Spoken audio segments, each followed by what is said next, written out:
आज ह्यूमनेट ऑर्गेनाइजेशन की जानिब से एक मेमोरेंडम दिया गया चीफ मिनिस्टर ऑफ कर्नाटका को, हेल्थ मिनिस्टर ऑफ कर्नाटका को, होम मिनिस्टर ऑफ कर्नाटका को थ्रू डीसी ऑफिस के थ्रू ये मेमोरेंडम दिया गया।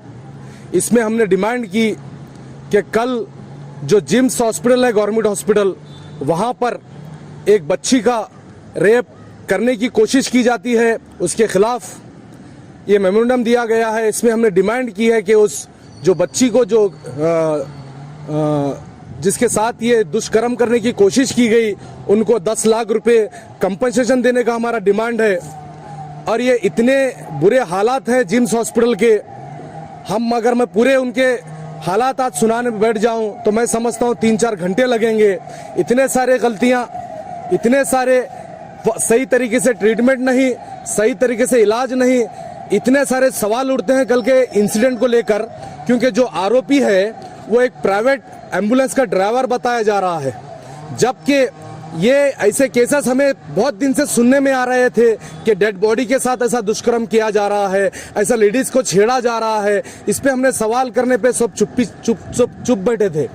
वहां पर आपने बॉम्बर्स को लगाया है, पेशेंट के कोई अटेंडर को मिलने नहीं दे रहे हैं। पेशेंट जो बुजुर्ग हैं, जो उठ नहीं सकते, जो अपने हाथों से खाना खा नहीं सकते, उनके पेशेंट के अटेंडर हाथ जोड़ के रिक्वेस्ट करने पर उन्हें अंदर नहीं जाने दिया गया।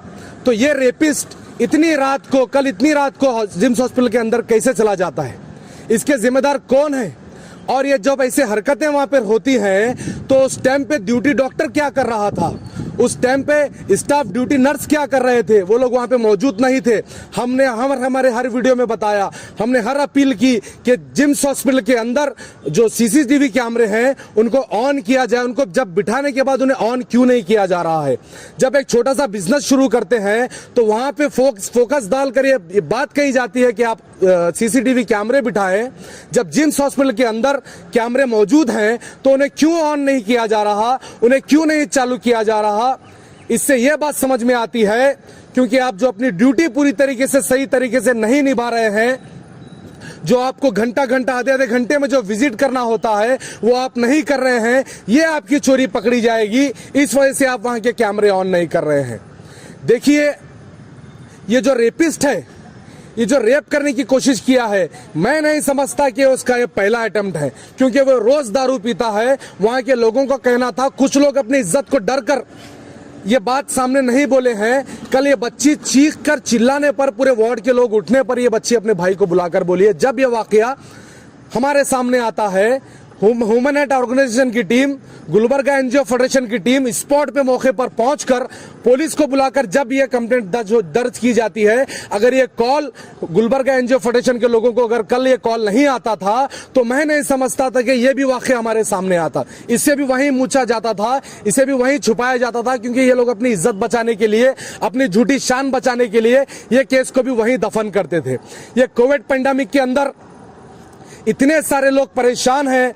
मैं कहता हूं ये वार है, सीधे वार है। अगर एक बम ब्लास्ट भी होता है, एक आतंकवादी अगर ब्लास्ट करता है तो उसमें सिर्फ जान जाती है। इस कोविड-19 के अंदर लोग तो मर रहे हैं, बेहिसाब लोग मर रहे हैं। साथ ही साथ कोई अपनी प्रॉपर्टी बेच रहा है, कोई अपनी गाड़ी बेच रहा है, कोई अपने खेत बेच रहा है, सब अपने कारोबार बेचने पे लगे हैं। जान भी जा रही है, पैसा भी जा रहा है, और साथ ही साथ नौबत तो ये आई है कि आज इज्जत भी चली जा रही है। तो इसके जिम्मेदार कौन है? प्रशासन जागिए, एमपी साहब जागिए, एमएलए मैडम साहब जागिए, वरना थू है आप लोगों की क़ियादत पर, थू है आप लोगों की लीडरशिप पर।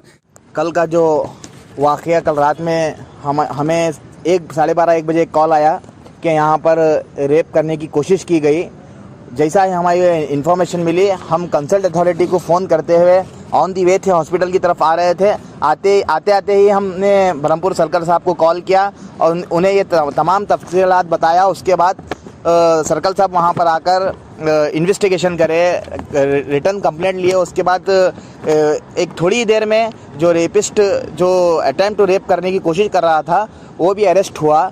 तो अब हमारे जो डिमांड्स हैं honourable chief minister of Karnataka से, हॉनेबल मेडिकल एजुकेशन मिनिस्टर से, honourable chief secretary of Karnataka से और डिप्टी कमिश्नर ऑफ गुलबर्गा से जो हमारे डीसी मैडम है उनसे भी हम ये गुजारिश कर रहे हैं कि फर्स्ट ऑफ ऑल जो लड़की विक्टिम है उसे 10 लाख रुपीस विक्टिम एक्ट की तरह कंपनसेशन देना चाहिए, और जब तक ये इन्वेस्टिगेशन पूरी नहीं होती उसके घर वालों को पुलिस सिक्योरिटी देना चाहिए, क्योंकि ये एक कोविड पेशेंट है, कोविड पॉजिटिव पेशेंट के साथ ऐसा हो रहा है। जबकि आईसीयू में शिफ्ट है, आईसीयू में एक बाहर आईसीयू गेट के बाहर एक गार्ड रहता है, गार्ड के बाद उसको अंदर जाने का जब परमिशन मिलती है तो वहाँ पर गार्ड क्या कर रहा था, रात में सिक्योरिटी स्टाफ क्या कर रहे थे, इतने सवाल इतने क्वेश्चन रेज होते हैं ये मामले के ऊपर। ये कोई मामले एक छोटा वाकया नहीं है। यहाँ पर हमने डीसी मैडम को ये कहना चाह रहे हैं कि और चीफ मिनिस्टर ऑफ कर्नाटका से ये डिमांड्स की है कि विक्टिम को 10 लाख रुपए दिया जाए, उसके घर वालों को